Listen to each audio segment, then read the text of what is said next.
उस दिन सुबह की हल्की धूप आंगन में उतर रही थी। हवाओं में फूलों की खुशबू थी और पेड़ों की सरसराहट जैसे कोई पुराना गीत गुनगुना रही हो। उसी आंगन में खड़ी थी सिया, हरे रंग की साड़ी में सजी, जैसे प्रकृति खुद उसके रूप में उतर आई हो। सिया हमेशा से थोड़ी अलग थी। उसे शोर शराबे से ज़्यादा सुकून पसंद था और भीड़ से ज़्यादा अपने ख्यालों की दुनिया। उसके चेहरे की मुस्कान में एक सादगी थी जो देखने वाले को बिना कहे ही बहुत कुछ कह जाती थी। उसी गांव में रहता था आरफ। आरफ शहर से पढ़ाई करके लौटा था, लेकिन उसका दिल हमेशा गांव की मिट्टी में ही बसता था। एक दिन जब वो अपने पुराने घर की तरफ जा रहा था, उसकी नज़र अचानक सिया पर पड़ी। वो पल जैसे थम गया। सिया मंदिर के पास खड़ी थी। हवा में उसके बालों के फूल हल्के हल्के हिल रहे थे। आरव ने उसे पहले भी देखा था, लेकिन आज कुछ अलग था। शायद उसकी मुस्कान, या शायद उसका सादापन, या शायद किस्मत। उस दिन के बाद आरव अक्सर उसी रास्ते से गुजरने लगा। पहले तो बस दूर से देखता रहा, फिर धीरे धीरे एक दिन हिम्मत करके बोला, तुम रोज़ यहाँ आती हो? सिया हल्का सा मुस्कुराई, शायद। और तुम? अब तो मैं भी आने लगा हूँ, आरव ने हंसते हुए कहा। धीरे धीरे उनकी बातें बढ़ने लगीं। छोटे छोटे सवाल, फिर लंबे लंबे जवाब, और फिर बिना बोले समझ आने लगी बातें। सिया को बारिश बहुत पसंद थी। एक दिन जब अचानक बारिश शुरू हुई, दोनों वहीं बरामदे में खड़े रह गए। सिया ने हाथ आगे बढ़ाकर बारिश की बूंदों को महसूस किया। तुम्हें बारिश क्यों इतनी पसंद है? आरव ने पूछा। सिया बोली, क्योंकि इसमें सब कुछ साफ हो जाता है, दिल भी। आरव ने उस दिन पहली बार महसूस किया वो सिया से प्यार करने लगा है। लेकिन प्यार हमेशा आसान नहीं होता। सिया के घर वाले उसकी शादी कहीं और तय करना चाहते थे। जब ये बात आरव को पता चली तो उसके दिल में जैसे तूफान उठ गया। वो सिया से मिलने गया। क्या तुम खुश हो? उसने पूछा।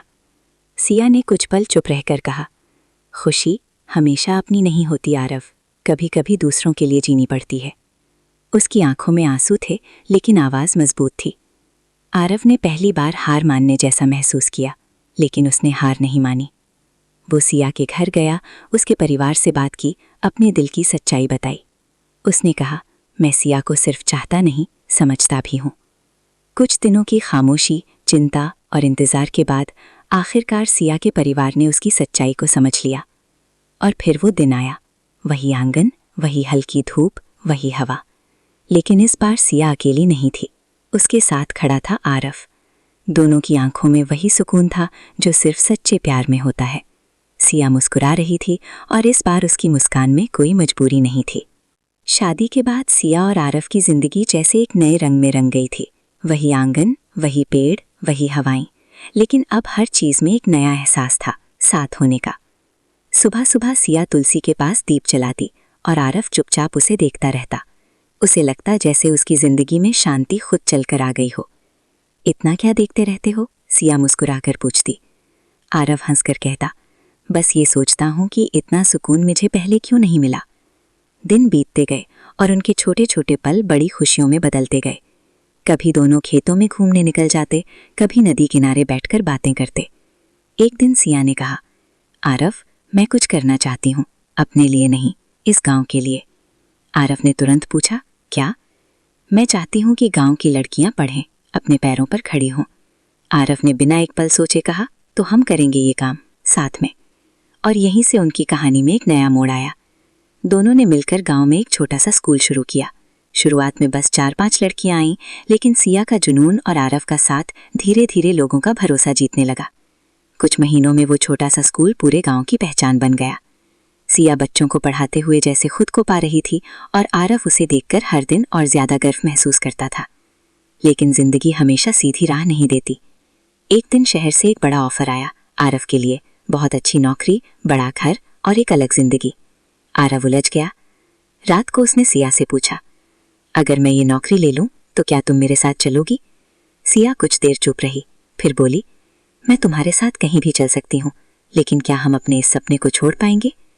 उस सवाल में जवाब छिपा था। आरव ने गहरी सांस ली और कहा, नहीं, क्योंकि ये सिर्फ तुम्हारा नहीं, हमारा सपना है। उसने वो ऑफर ठुकरा दिया। उस दिन सिया की आंखों में आंसू थे, लेकिन इस बार वो खुशी के थे। समय बीतता गया, उनका स्कूल बड़ा होता गया और उनका प्यार और भी गहरा। एक दिन बारिश हो रही थी, वही बारिश जिसे सिया सबसे ज्यादा पसंद करती थी।